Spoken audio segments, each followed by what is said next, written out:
Good morning dear students. बच्चों, हम लोगों ने 18.23 एक्सरसाइज के लिए काम किया। अब हम लोग आगे सिर्फ आज एक ही एक्सरसाइज के लिए एक क्वेश्चन बहुत अच्छे से समझते हैं। और बच्चों, उस एक्सरसाइज में यह कहा गया है कि 3 sin x plus 2 cos x upon 3 cos x plus 2 sin x upon में है और इंटीग्रेशन होना है। इस इंटीग्रेशन को बच्चों बहुत आसानी से किया जा सकता है अगर नीचे वाली वैल्यू को हम लोग t ले लेते हैं, 3 cos x plus 2 sin x is equal to t, और ऊपर वाली बच्चों वैल्यू dt में निकल जाती, ऊपर वाली वैल्यू dt में निकल जाती। और देखिए क्या होता, ये हो जाता -3 sin x और प्लस 2 cos x और dx is equal to dt। लेकिन ऐसा नहीं हो रहा है। यह माइनस कैसे भी बच्चों एडजस्ट नहीं हो सकता, माइनस कैसे भी एडजस्ट नहीं हो सकता, किसी भी कीमत पर एडजस्ट नहीं हो पाएगा। अगर कॉमन लेंगे तो 3 sin x के छोड़कर -2 cos x हो जाएगा। अगर ऊपर किसी में भी एक में माइनस होता तो भी हमारा काम चल जाता, ऊपर किसी एक में माइनस होता तब भी हमारा काम चल जाता।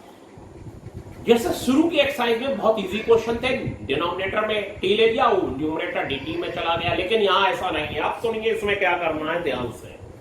अगर न्यूमरेटर और डिनोमिनेटर दोनों में साइन और कॉस के टर्म है और नीचे भी साइन और न्यूमरेटर और डिनोमिनेटर दोनों में साइन और कॉस के टर्म है, और डिनोमिनेटर को t लेने पर न्यूमरेटर dt में नहीं जाता, तब हमारे पास बच्चों एक चारा है, बस सिर्फ और सिर्फ एक ही चारा। और वो चारा है कि हम लोग इस रूल को फॉलो करें कि लेट कर लें बच्चों।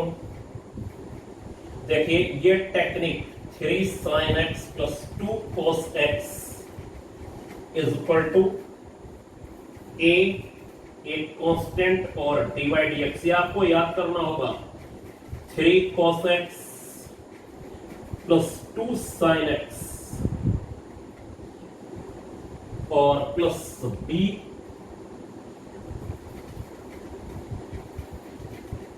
3 cos x plus 2 sin x, ये हो गया बच्चों।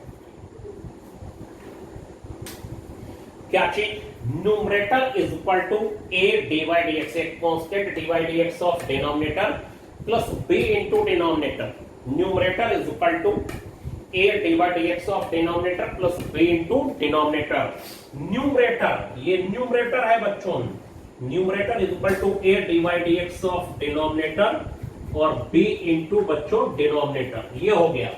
ये लर्न ही करना पड़ेगा और इसके फायदे आप देखेंगे, इसके फायदे आपको नजर आने लगेंगे। अभी देखिए क्या होंगे फायदे। 3 sin x plus 2 cos x, 3 sin x plus 2 cos x is equal to a, और ये बच्चों यहां इसका differentiation -3 sin x plus 2 cos x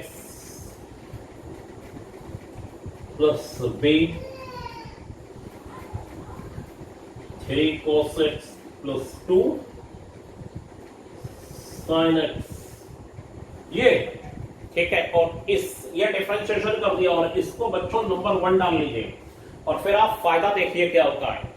ध्यान से आपको फायदा नजर आने लगेगा यहां पर। और ये हो गया 3 sin x plus 2 cos x,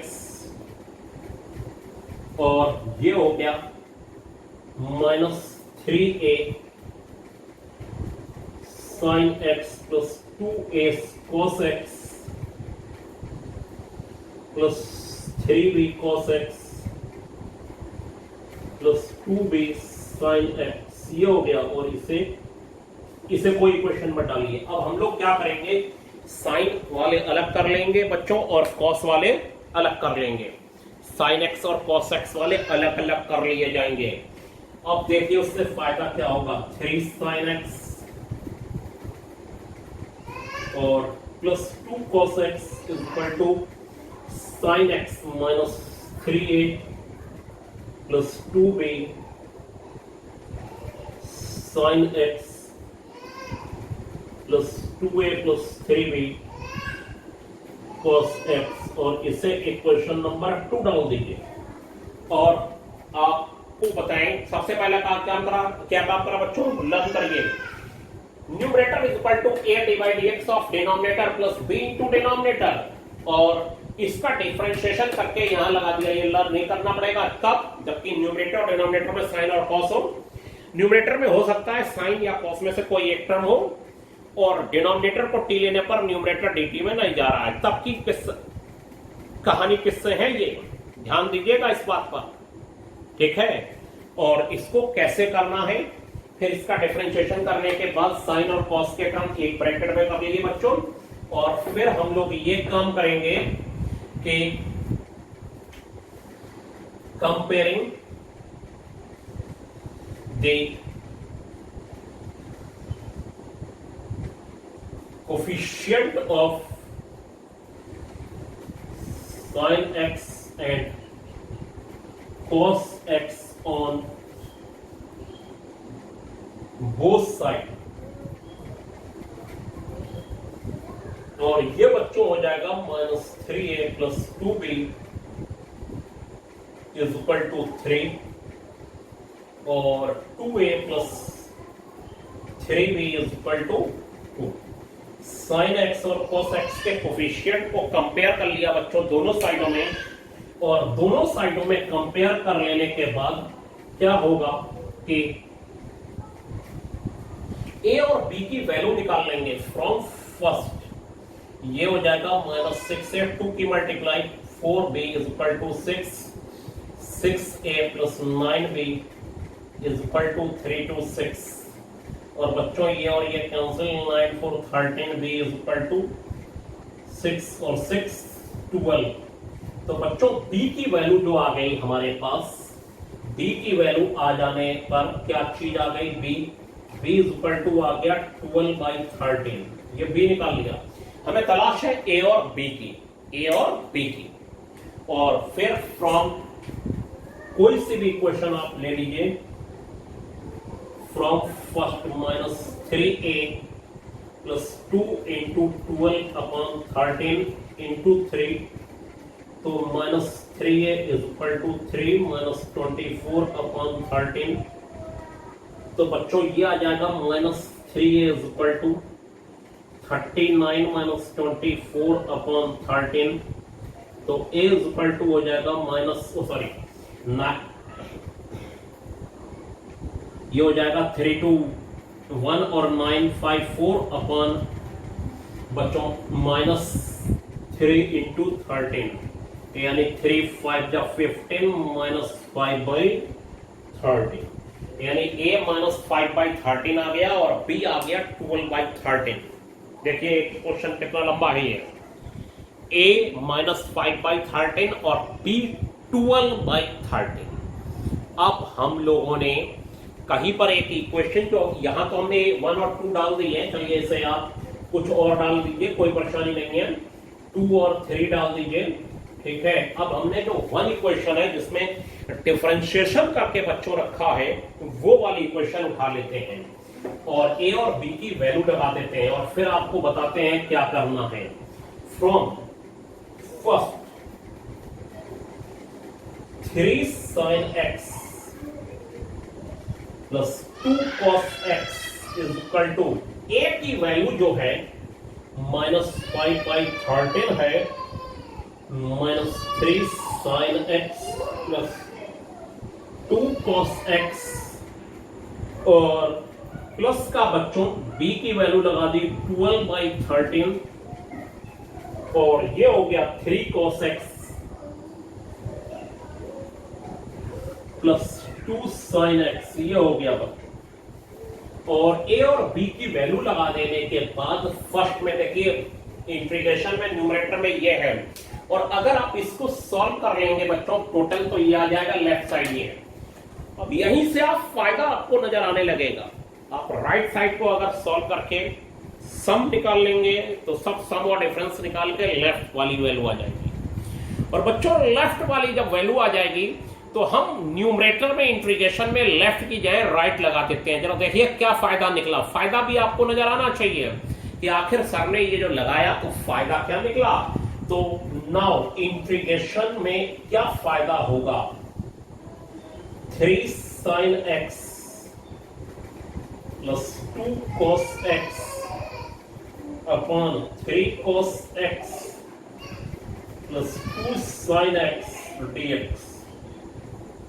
numerator में ये वैल्यू लगा रहे हैं -5/13 -3 sin x plus 2 cos x और प्लस 12/13 प्लस 12/13 प्लस 12/13 कर दिया जाएगा बच्चों। और ये 12/13 जो है प्लस का 3 cos x plus 2 sin x और अपॉन में ये हो जाएगा बच्चों 3 cos x plus 2 sin x dx। ये आ गया। और फिर आप एलसीएम ब्रेक कर दीजिए और एलसीएम ब्रेक करने पर देखिए आप क्या पाते हैं। एलसीएम ब्रेक कर दीजिए और एलसीएम ब्रेक करने पर आपको क्या मिलता है जरा उसे देखिए बच्चों। और ये एलसीएम ब्रेक करने पर आपको मिलेगा इंटीग्रेशन ऑफ -5/13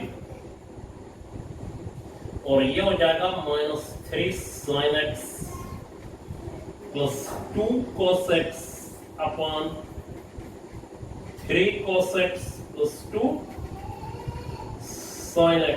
ये हो गया बच्चों इंटीग्रेशन। और प्लस का 12/13 3 cos x plus 2 sin x upon 3 cos x plus 2 sin x dx। और उस समय बच्चों ये और ये कैंसिल हो जाएगा और इसका इंटीग्रेशन करना है। इसका इंटीग्रेशन क्या होगा बच्चों, इसे t ले लीजिए तो ऊपर वाला dt में निकल जाएगा। डिनोमिनेटर को t ले लिया जाए तो न्यूमरेटर dt में निकल जाएगा। डिनोमिनेटर को t ले लिया जाए तो न्यूमरेटर dt में निकल जाएगा। लेट कर लिया जाए कि 3 cos x plus 2 sin x is equal to t। तो बच्चों 3 sin x plus 2 cos x और देखिए dx is equal to dt में निकल गया। ये देखिए बस यही फायदा हुआ। और यहाँ तो 1 आ रहा है, 1 का इंटीग्रेशन x होता है बच्चों, कोई प्रॉब्लम ही नहीं है। 1 का इंटीग्रेशन x। तो बच्चों यहां पर हम लोगों ने देखा कि -5/13 और बच्चों ये dt अपॉन t हो गया, dt अपॉन t प्लस 12/13 और ये बच्चों 1 इंटू dx हो गया। ये 1 इंटू dx और 1 इंटू dx हो जाने पर क्या फायदा निकलेगा वो देखते हैं। वो ये फायदा निकलेगा कि देखिए ये हो गया -5/13 log t plus 12/13 x plus c। t की वैल्यू लगा दीजिए यहां पर। log के बाद t की वैल्यू लगा दी जाए और t की वैल्यू लगा देने के बाद देखिए इंटीग्रेशन हमने पॉसिबल कर दिया आपका। बस यही इंटीग्रेशन पॉसिबल होना चाहिए। देखिए इसमें आपको देखिए कितना टाइम लग गया समझाने में, लेकिन करने में इतना टाइम नहीं लगेगा बच्चों। हाँ तो बच्चों इसमें जो 18.121 पेज पर है इसमें यह है कि 3 cos x, ऊपर देखिए cos का टर्म है, नीचे sin और cos दोनों के टर्म है, लेकिन आप देख रहे हैं कि ये एक्स्ट्रा कांस्टेंट टर्म जिसमें ना sin है और ना cos है वो ज्यादा आ गया जो हमने अभी बताया था। तो बच्चों जब ऐसा हुआ है तो हम लोग इसमें ये लेट करेंगे, ये याद रखिए 3 cos x plus 2 a dy dx of sin x plus 2 cos x plus 3 और plus b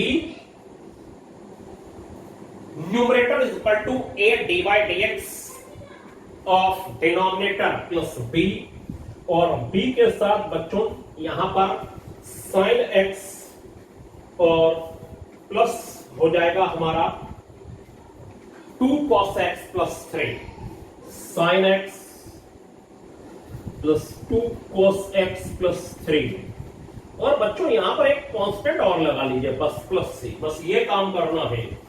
a dy dx of बच्चों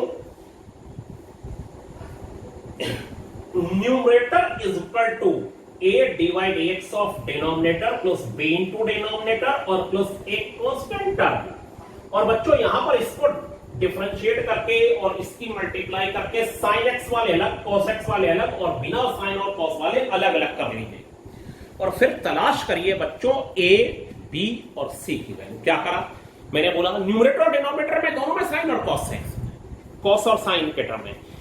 न्यूमरेटर में साइन और या कॉस में से कोई एक नहीं है, कोई प्रॉब्लम नहीं है। डिनोमिनेटर में जरूर ऐसा होगा, साइन और कॉस दोनों होंगे डिनोमिनेटर में,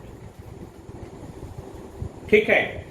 और इसके साथ एक एक्स्ट्रा टर्म आया, कांस्टेंट टर्म आया बच्चों और कांस्टेंट टर्म आ जाने के बाद हम लोग ये काम करेंगे numerator is equal to a dy dx of denominator plus b into denominator और प्लस बच्चों एक कांस्टेंट टर्म। तो बच्चों क्या काम होगा कि यहां डिफरेंशिएट करके साइन और कॉस वाले अलग अलग कर लीजिए और कांस्टेंट जिसमें ना साइन या कॉस वाले अलग और कंपेयरिंग बोथ साइड। अगर इधर साइन एक्स का कोफिशिएंट कंपेयर होगा तो वो इधर 0 है तो एक इक्वेशन मिलेगी, कॉस एक्स का कोफिशिएंट कंपेयर होगा तो इधर 3 है और बच्चों जो कांस्टेंट टर्म का कोफिशिएंट नहीं कांस्टेंट टर्म कंपेयर होगा तो राइट साइड वाली वैल्यू लेफ्ट साइड में 2 के इक्वल होगी। 3 इक्वेशन होंगी, 3 वेरिएबल हैं, सॉल्व हो जाएंगे। 3 इक्वेशन के लिए 3 वेरिएबल होने चाहिए या 3 वेरिएबल है तो 3 इक्वेशन, तीनों सॉल्व हो जाने के बाद एबीसी लगा दीजिए और फिर बच्चों न्यूमरेटर में इसकी जो है ये लगा दीजिए एबीसी लगा के, ठीक जैसे अभी करा था। और एलसीएम ब्रेक कर दीजिए। एलसीएम ब्रेक करने से क्या होगा, इसे लेंगे तो ये ऊपर वाला dt में निकल जाएगा, ये और ये कट जाएंगे, 1 का इंटीग्रेशन x आ जाएगा और यहां कांस्टेंट के साथ बच्चों ये वाली वैल्यू आ जाएगी अपान में और ये वैल्यू जो होगी डिनोमिनेटर वाली, ये डिनोमिनेटर वाली वैल्यू में 10 के हाफ एंगल फार्मूले लगा के आप कर सकते हैं। 10 के डिनोमिनेटर में 10 के क्या लगा दीजिए, हाफ एंगल फार्मूले और ऊपर सिर्फ 1 होगा और कांस्टेंट बाहर कर लीजिए और तब ये इंटीग्रेशन हो जाएगा। 10 के हाफ एंगल फार्मूले बच्चों हमने आपको बताए हैं और वो 10 के हाफ एंगल फार्मूले क्या होते हैं, साइन एक्स का होता है 2 tan x by 2 upon 1 plus tan square x by 2, cos x का होता है 1 minus tan square x by 2 upon 1 plus tan square x by 2, वही tan x जोड़े tan x को t ले लीजिए तो sec square x by 2 dx dt में चला जाएगा बच्चों। और अगर ये क्वेश्चन नहीं हो रहा है तो मैं इसका क्वेश्चन भी पूरा पेज लिख के लगा दे रहा हूं, पहले आप इसे समझिए और उस पेज में पढ़ लीजिए और तब तो बिल्कुल ही क्लियर हो जाएगा। तो आज के लिए बच्चों इतना ही, थैंक यू।